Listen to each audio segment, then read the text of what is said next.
Shalom, salam sejahtera, saudara-saudara yang terkasih di dalam Kristus. Mengampuni adalah salah satu perbuatan baik yang sering diajarkan oleh Tuhan Yesus. Dan mengampuni seolah menjadi tema yang sangat sentral dalam seluruh ajaran tentang kasih. Tuhan Yesus sebelum mati di atas kayu salib berdoa kepada Bapa agar mengampuni orang-orang yang menyalibkannya. Namun pada kenyataannya, mengampuni adalah ajaran yang paling sulit untuk dilakukan oleh para pengikut Yesus. Mengampuni adalah sesuatu yang sangat sulit karena berhubungan dengan rasa sakit yang dialami oleh seseorang karena perbuatan orang lain. Dan mengampuni menjadi sangat sulit karena orang tidak mungkin menghapus ingatannya terhadap perbuatan orang lain yang telah melukainya. Renungan kita pada pagi hari ini mendorong kita agar kita belajar mengampuni. Di dalam Matius pasal 18 ayat 21 sampai ayat 35. Kita melihat di sana bahwa ada pertanyaan dari Petrus yang seolah mewakili pertanyaan banyak orang tentang apakah kita harus mengampuni orang yang telah menyakiti hati kita. Petrus menggunakan angka 7 yang bagi orang Yahudi merupakan angka sempurna. Petrus mempunyai konsep sendiri bahwa mengampuni ada batasnya. Namun Yesus mempunyai konsep berbeda tentang mengampuni. Mengampuni menurut Yesus harus 70 kali 7 kali. Angka 7 saja sudah angka sempurna. Dengan 70 kali 7 kali, Yesus menyatakan bahwa mengampuni itu adalah sesuatu yang tiada terhingga, tidak ada batasnya. Dan seperti biasanya, Yesus menggunakan perumpamaan yang cerdas untuk menjelaskan jawabannya mengapa mengampuni itu tiada batasnya. Kita akan memperhatikan beberapa bagian kunci dari perumpamaan ini.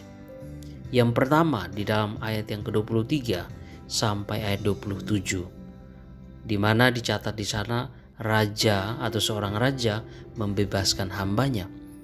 Hamba itu berhutang kepada sang raja sebanyak 10.000 talenta.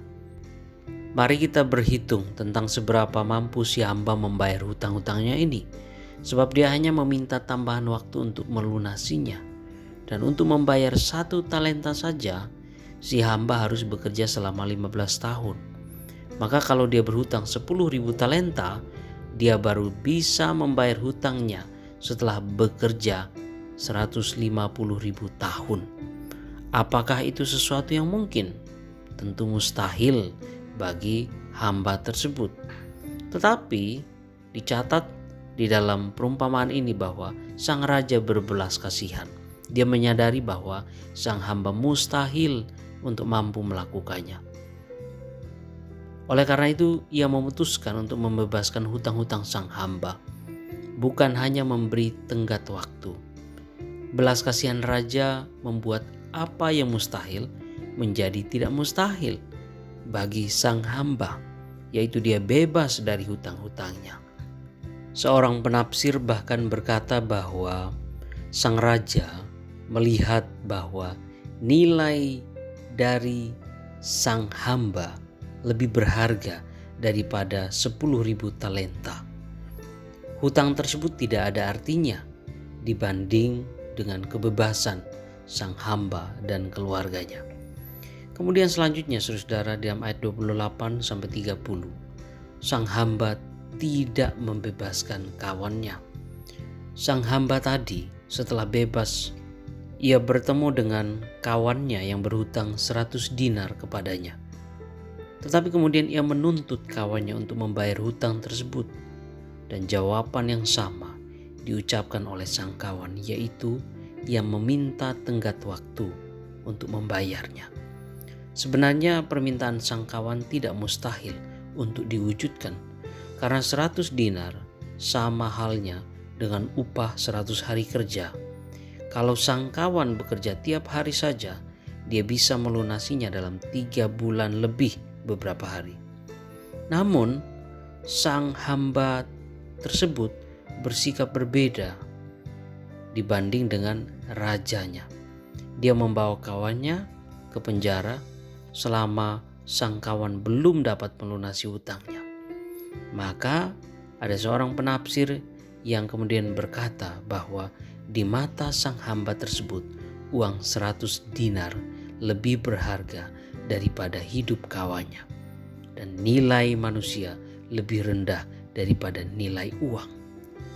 Ayat 34 kita akan melihat di sana bahwa sang hamba dibawa kepada para algojo.